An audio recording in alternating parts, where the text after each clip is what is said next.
Verso 1, dice así la palabra del Señor: todo tiene su tiempo y todo lo que se quiere debajo del cielo tiene su hora. Eclesiastés capítulo 3, verso 1.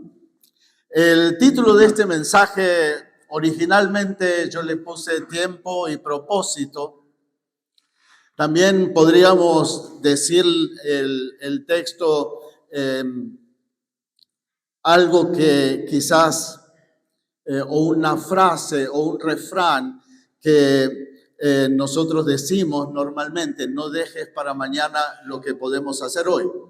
O, si queremos ser un poco más intelectuales, venciendo la cultura de la procrastinación. O sea, el hecho de postergar para mañana algo que tenemos que hacer hoy.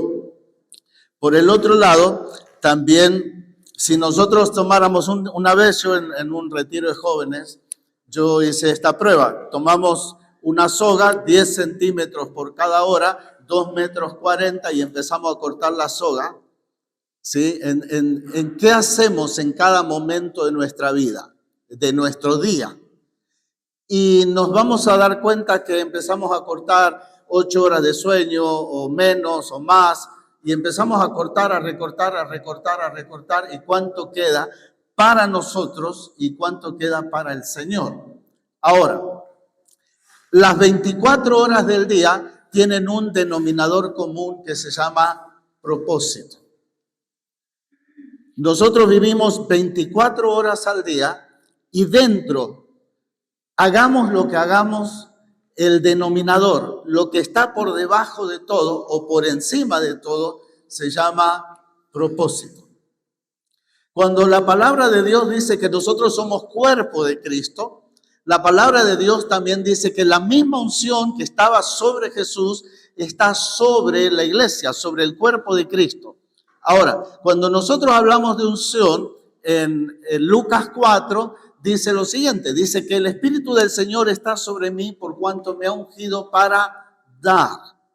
Por lo tanto, la unción es propósito, o la unción tiene implícita el propósito. La unción sin propósito es un despropósito. O sea, dice la palabra: nosotros somos ungidos, la iglesia es ungida. Se terminó el tiempo donde dice, bueno, ahora viene con nosotros, va a compartir la palabra el ungido. O sea, eso era en el tiempo de los patriarcas. Hoy la iglesia es ungida, por lo tanto, como iglesia, nosotros tenemos unción y propósito. Y dentro de la unción y el propósito está el tiempo. El tiempo. ¿Cómo nosotros utilizamos el tiempo?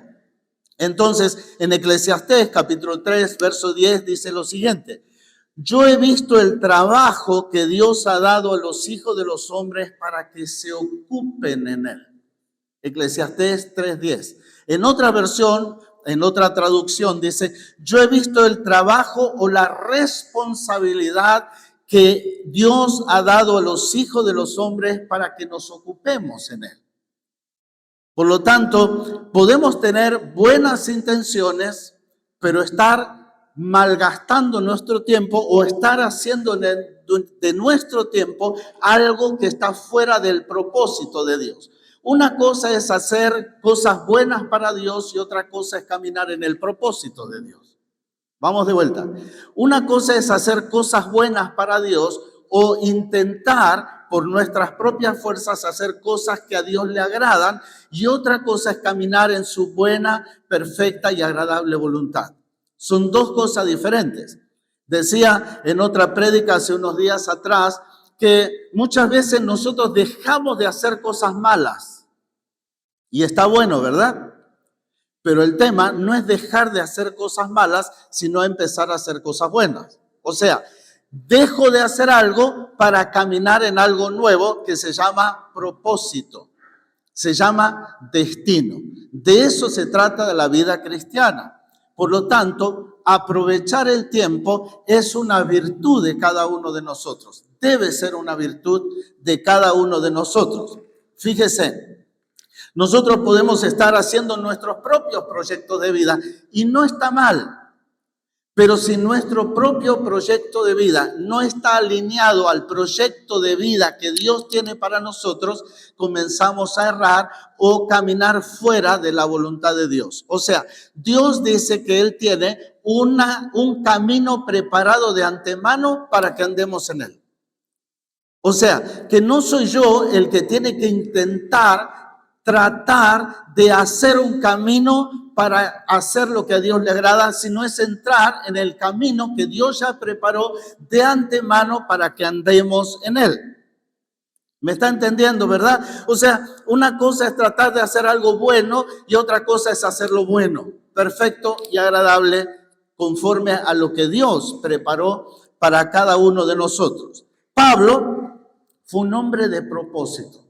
Un hombre que entendió el propósito y sabe cuándo fue el génesis, el inicio de ese propósito. Fue cuando él en el camino a Damasco cae ante la revelación de Jesús, a quien él perseguía, aunque perseguía a los discípulos. Ahí hay un pequeño secreto ahí, porque él ya no perseguía a Jesús, a los discípulos, pero donde están los discípulos, ahí está él.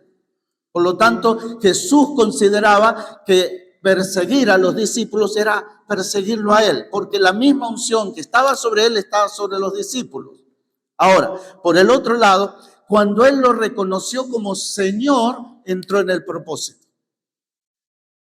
Vamos de vuelta. Cuando él lo reconoció a Jesús como Señor, ya no era el Sanedrín, su Señor, el que los mandaba, el que lo enviaba, sino Jesús. Cuando él reconoció a Jesús como su Señor, él reconoció que había un nuevo destino en su vida y que él necesitaba caminar en el destino que Jesús tenía para él. Por lo tanto, fíjese lo que dije. Filipenses 1:21 dice lo siguiente: para mí el vivir es Cristo y el morir es ganancia. O sea, fíjese la perspectiva que Pablo tenía. O sea, Pablo vivía en la tierra pensando en el cielo. Esa era su perspectiva. O sea, él vivía en la tierra, pero su mente, su destino, su enfoque estaba en el cielo. Dice, para mí el vivir es Cristo y el morir es ganancia. Cristo era la causa que le daba sentido a su vida, pero ese deseo lo llevaba a querer estar con Cristo. En otras palabras, él prefería cielo que tierra. Esa era su preferencia, pero dice en el verso 1:22 de Filipenses: mas si el vivir en la carne resulta para mí en beneficio de la obra, estoy en un lío, estoy en un problema, me encuentro en un dilema, no sé qué elegir. Quiero estar con mi Señor, pero si vivir en la carne me es provechoso, no sé qué decidir. Se encontraba en un dilema que quizás para nosotros sea fácil de decidir, ¿verdad? O sea, no, me quedo acá y que sea cuando Dios quiera. Pero él estaba tan enamorado de su Señor que él decía, es mejor estar en el cielo que en la tierra. Pero, mas si el vivir en la carne resulta para mí en beneficio de la obra, y ahí entendemos la otra parte, el propósito, que él decía, mi deseo es estar con el Señor, pero mi propósito es quedarme en la tierra, porque tengo una tarea que realizar. Estos razonamientos Pablo mismo le da la misma respuesta, pero quedar en la carne es más necesario por causa de vosotros. O sea, la decisión que él tenía que tomar, el dilema que él tenía que resolver, se resolvía entendiendo el propósito. Yo puedo decidir qué hacer con mi vida cuando entiendo el propósito. Si no entiendo el propósito y solo me manejo por mi deseo, puedo errar. Pablo lo que tuvo que decidir era cuál es el propósito. y renunciar a mi deseo. Él dijo, mi deseo es estar con Cristo, pero mi propósito es quedarme. La pregunta es, ¿cuál es mi deseo y cuál es mi propósito? ¿Por qué? Porque si nos manejamos solo por deseos, tengo que empezar a decidir a qué le doy más privilegio. Si lo que yo deseo o lo que Dios quiere que yo haga. Por Él, en su perfecta, agradable voluntad y buena. Por lo tanto, conocer la voluntad de Dios, el propósito, es lo que nos lleva a la consumación de nuestra razón de ser, de existir. Todos nosotros tenemos una razón de ser que va más allá de casarnos, tener hijos y tener un buen trabajo, un buen auto o una linda casa. Hay más que eso. Fíjese, el propósito de la vida y en la consumación del éxito conforme al plan de Dios, no conforme al éxito mundano o al término éxito mundano, sino conforme al término bíblico, es la consumación del propósito de Dios en nuestra vida. De eso se trata, hacer la voluntad de Dios. Ahora, no se trata, y algunos pensamos o piensan, que hacer el propósito de Dios, estamos hablando de ser un ministro a tiempo completo. O sea, hay personas que dicen, Dios me llamó, y lo hacen como una similitud a ser un ministro a tiempo completo, un pastor, alguien del ministerio quíntuple que sirve a tiempo completo. Y en realidad encontrar el propósito de Dios no tiene que ver con ser un ministro, sino ejercer ministerio. No es ejercer un ministerio a tiempo completo, sino ser cristiano a tiempo completo y caminar en el propósito de Dios a tiempo completo. Vamos de vuelta. No es ejercer un ministerio a tiempo completo, sino ser un ministro a tiempo completo. O sea, caminar 24/7 en el propósito de Dios, que puede ser que seas el mejor obrero, el mejor trabajador, profesional, empresario. Dependiendo la tarea que uno elija, uno no deja de ser ministro y puede caminar en la voluntad de Dios agradable y perfecta. No importando el rol que uno ejerce. El rol dentro de ejercer el ministerio es indistinto. El propósito sigue siendo el mismo. Buena, agradable y perfecta voluntad de Dios. Fíjese que hay personas por ejemplo, cuando mi papá se jubiló, él dijo al otro día empezó a hacer cosas. Porque cuando se pierde el propósito, cuando uno se jubila y deja de trabajar, pierde el propósito, empieza a envejecer rápidamente. Hola. ¿Sí? O sea, uno empieza a decaer. ¿Por qué? Y no quiero decir con esto que tenés que trabajar, porque hay personas que disfrutan después y viajan y van de un lado para otro, pero no se quedan encerrados en su casa. ¿Por qué? Porque empiezan a cambiar y ejercer el propósito. En mi caso particular, en un momento yo solo quería ser abuelo. Estaba jubilado. Si me invitaban a predicar, yo iba, pero yo quería ser abuelo. Y es más, fuimos con mi esposa a una iglesia y me dice, qué alegría me da verte de vuelta como estás, porque ¿te acordás cuando nos dijiste que solo quería ser abuelo? Y yo no me acordaba, porque en la pérdida del propósito empieza uno a envejecer. Y yo miraba mis fotos y yo le decía, veo fotos que no quiero mirar. Me veía viejo. No sé si alguna vez te pasó. Dice, todavía te vemos viejo, pero no, trate de ser misericordioso. O sea, me veía apagado. Esa es la palabra, apagado. Pero cuando uno recupera el propósito, uno rejuvenece porque el propósito es vida interior. Te genera vida interior. Yo le digo a mis amigos de mi edad que estoy en el mejor momento de mi vida, en el mejor, a pesar de haber vivido diferentes tragedias. Eso no nos define. Lo que nos pasa no nos define. El propósito es el que nos define. Muchas veces, fíjense que el apóstol Pablo le escribe a la iglesia de Éfeso. Es una iglesia avivada, una iglesia fuerte, una iglesia trascendente. Y le dice, despiértate tú que duermes. A la iglesia, a una iglesia le escribe. Despiértate tú que duermes. Porque podemos estar en Cristo, pero dormir. Aletargados. Podemos estar creyendo que la silla de mi iglesia es mi tierra prometida. Y que eso es lo que Dios quiere, que venga cada domingo a la iglesia. Pero Dios no quiere que vaya a la iglesia, sino que sea iglesia. Que seamos iglesia, que podamos ejercer como cristianos el parecernos a Cristo. Porque en el verso 14 de Efesios 5 dice, mirad pues con diligencia cómo andéis, no como necios, sino como sabios, aprovechando bien el tiempo. De eso se trata.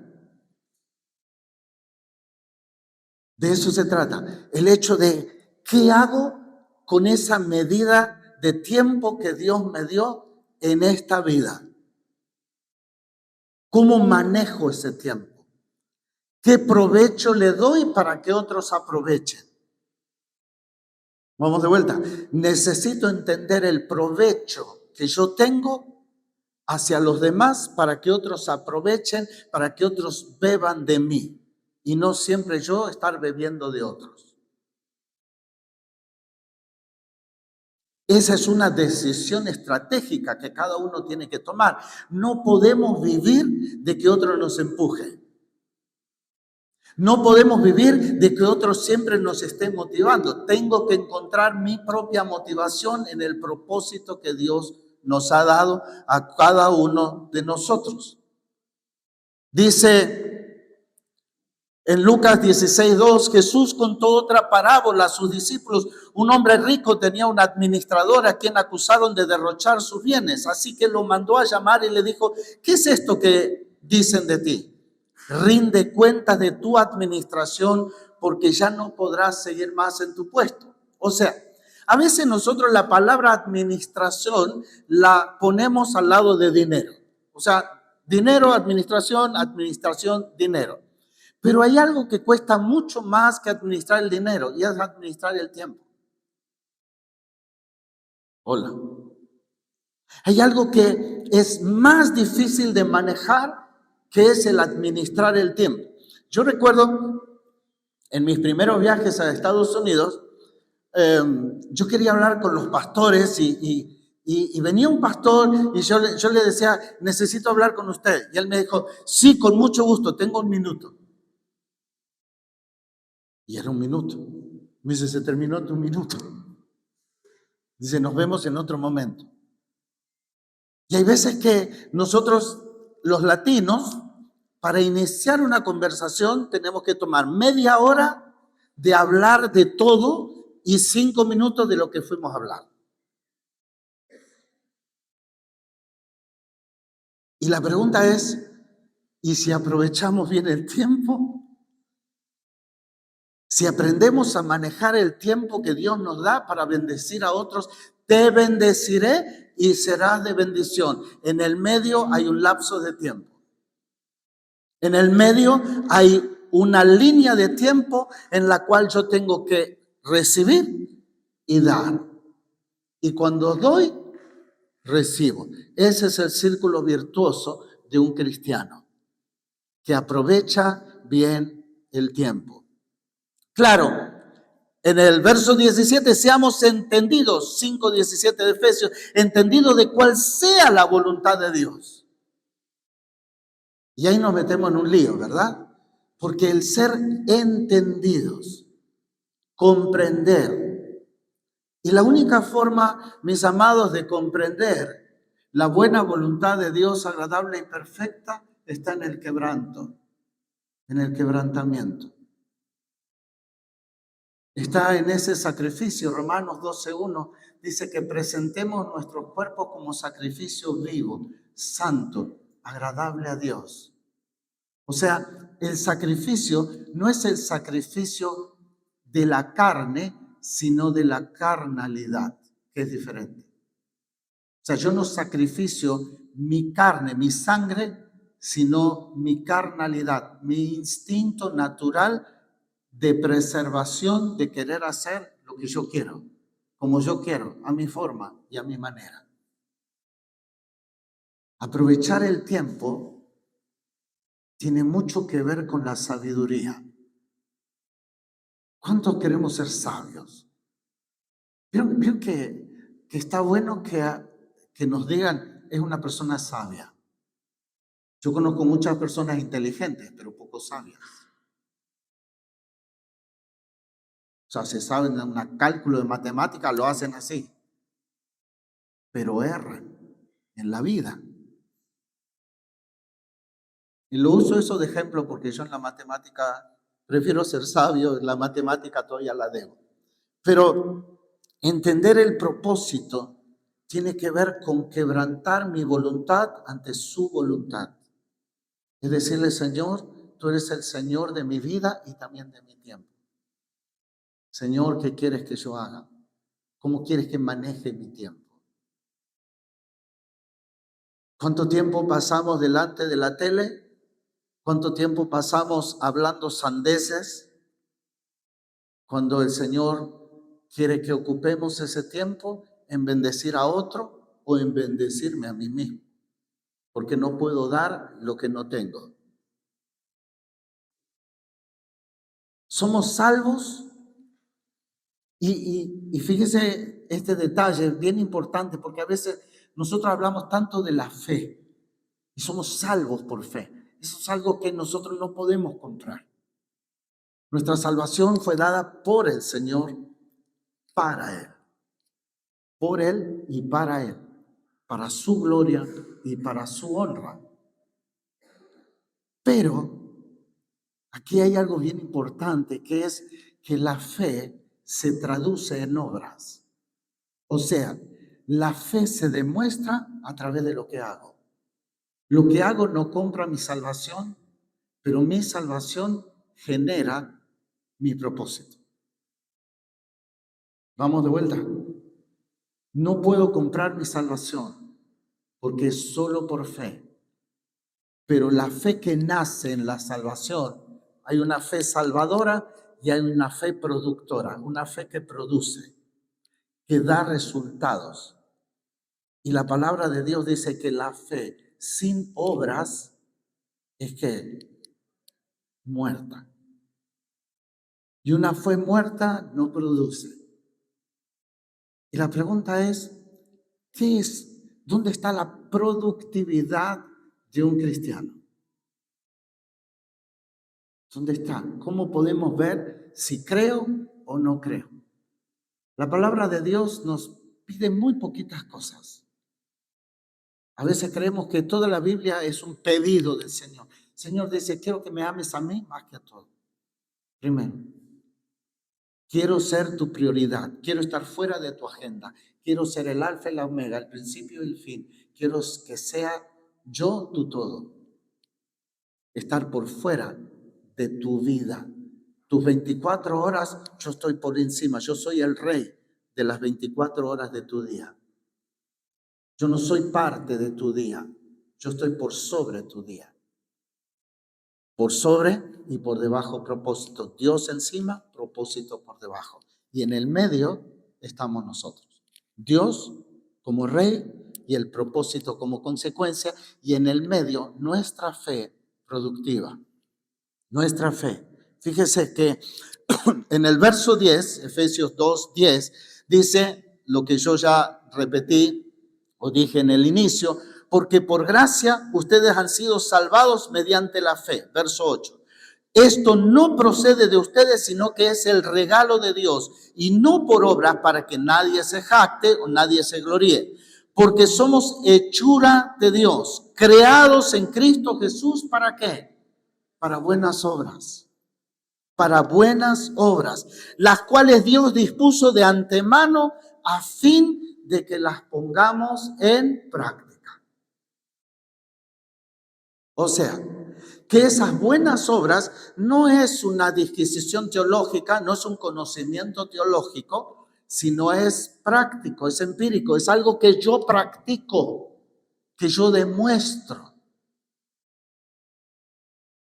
Una vez una hermana de mi iglesia me dijo: ay, pastor, tengo tanta fe que ya me da miedo tener tanta fe.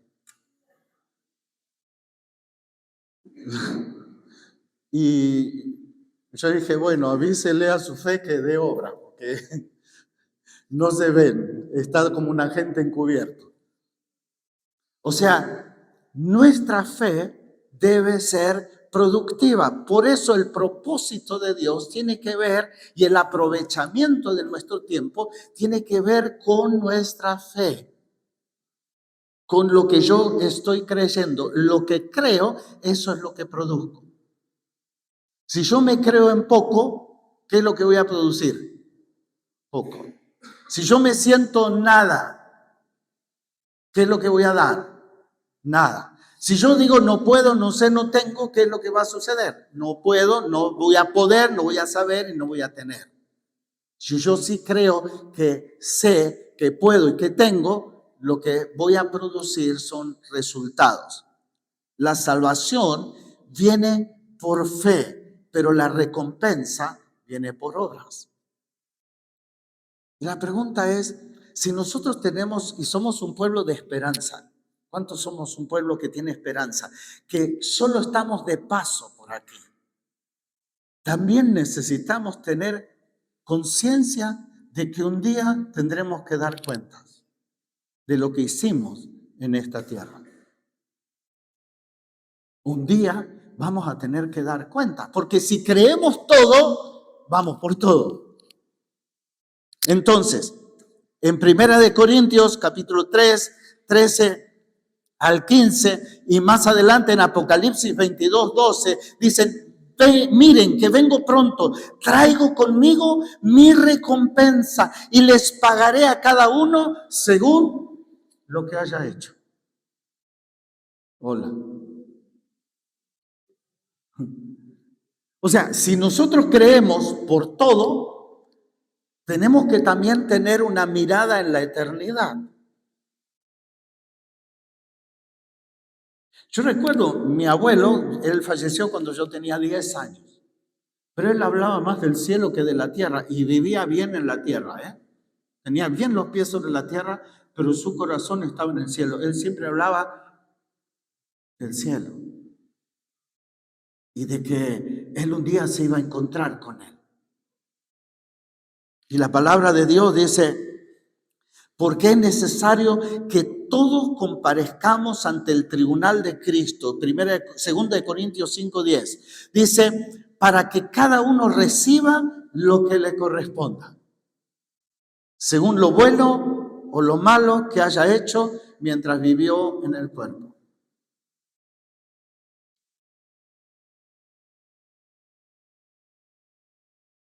Porque es necesario que todos comparezcamos. Todos comparezcamos ante el tribunal de Cristo. Hace poco tiempo recién entendí el significado de diferencia. Tengo mi esposa abogada y yo digo: el tribunal, ¿y qué es un tribunal? Es porque hay tres. ¿Verdad? Es así, tribunal.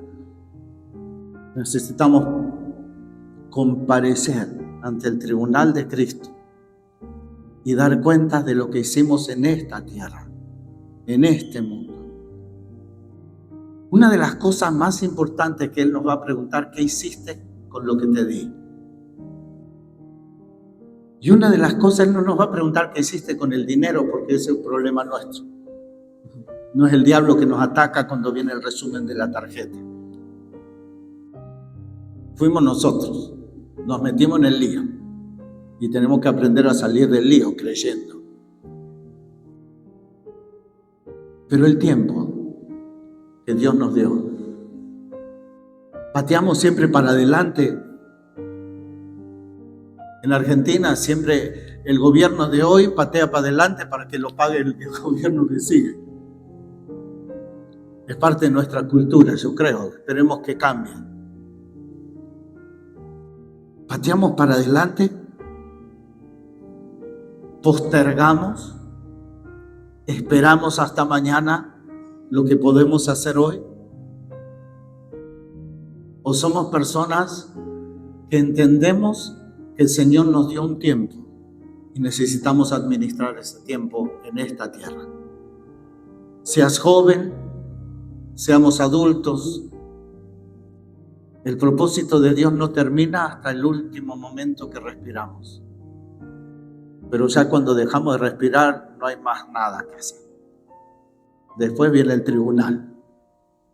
Pero mientras estemos sobre esta tierra, la pregunta es, ¿qué estamos haciendo?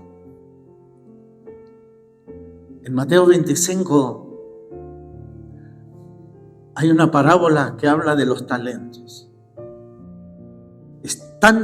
A veces leemos las historias bíblicas o las parábolas y las pasamos así por encima, pero es tan profunda, tan tremenda esa parábola. Esa parábola dice que el Señor se fue lejos y dejó que administráramos lo suyo, sus bienes. Creo que el bien más preciado que Él nos dio es el tiempo. No hay bien más preciado que el tiempo. Porque el dinero viene y va, pero el tiempo son 24 horas cada día donde yo tengo que decidir qué hacer y donde voy a también que dar cuentas qué hice con el tiempo. Hay tiempo y hay propósito. Y fíjese que dice en el verso 15, 25-15, que a cada uno le dio conforme a su capacidad. Dios nunca te va a dar o te va a pedir algo que no puedas hacer sin su ayuda, ¿no?